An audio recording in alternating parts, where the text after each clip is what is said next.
Adil, tegas, dan mengayomi. Waktu itu juga menyoroti etika kehidupan bernegara dan tatanan hukum yang hancur, betul hancur. Iya, kami mendengarai telah terjadi penggunaan hukum sebagai alat ya. Itu bukan untuk social engineering, tapi political engineering. Political engineering. Political engineering. Karena tadi yang disebutkan, saya mengamini yang disebutkan oleh Prof. Kunchoro tadi. Dari awalnya ya tidak ada satupun orang di Fakultas Hukum yang pernah berpikir bahwa proses yang ada di MK bisa menghasilkan hasil seperti itu. Nah itu nanti pakarnya Bu Susin yang tentang tata negara.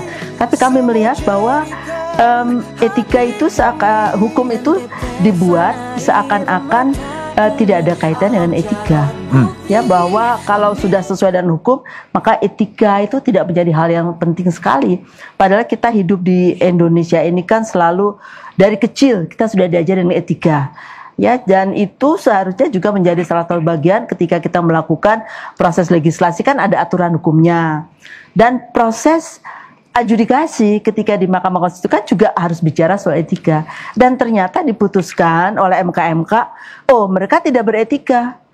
Nah yang menjadi masalah adalah putusan tidak beretika, termasuk keputusan KPU itu kan nggak beretika. Tapi ternyata hasil putusannya tetap applicable gitu. Itu yang membuat kami orang-orang hukum merasa tertampar.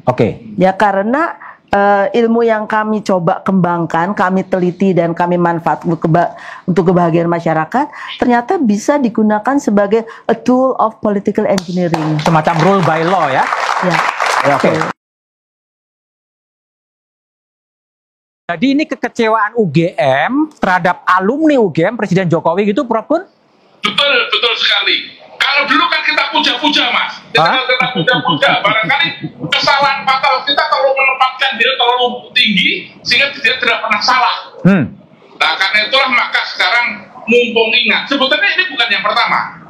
Pada bulan Oktober, Dewan Guru Besar UGM sudah membuat integritas dan budaya malu. Karena setelah kasus Gibran, itu juga tidak ada respon.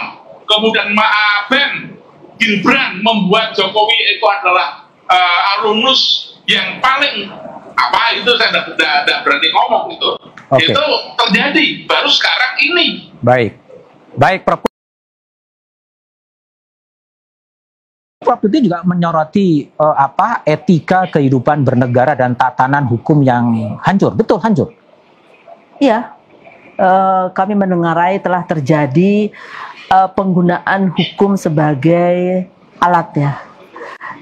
Itu bukan untuk social engineering, tapi political engineering. Political engineering. Karena tadi yang disebutkan, saya mengamini yang disebutkan oleh Prof. Kunchoro tadi. Dari awalnya ya tidak ada satupun orang di Fakultas Hukum yang pernah berpikir bahwa proses yang ada di MK bisa menghasilkan hasil seperti itu. Nah itu nanti pakarnya Bu Susin yang tentang tata negara. Tapi kami melihat bahwa etika itu hukum itu dibuat seakan-akan tidak ada kaitan dengan etika. Ya bahwa kalau sudah sesuai dengan hukum maka etika itu tidak menjadi hal yang penting sekali. Padahal kita hidup di Indonesia ini kan selalu dari kecil kita sudah diajarin etika. Ya, dan itu seharusnya juga menjadi salah satu bagian ketika kita melakukan proses legislasi, kan ada aturan hukumnya. Dan proses adjudikasi ketika di Mahkamah Konstitusi kan juga harus bicara soal etika. Dan ternyata diputuskan oleh MK, oh mereka tidak beretika. Nah yang menjadi masalah adalah putusan tidak beretika, termasuk keputusan KPU itu kan nggak beretika. Tapi ternyata hasil putusannya tetap applicable gitu. Itu yang membuat kami orang-orang hukum merasa tertampar. Ya karena ilmu yang kami coba kembangkan, kami teliti dan kami manfaatkan untuk kebahagiaan masyarakat, ternyata bisa digunakan sebagai a tool of political engineering. Semacam rule by law ya? Ya.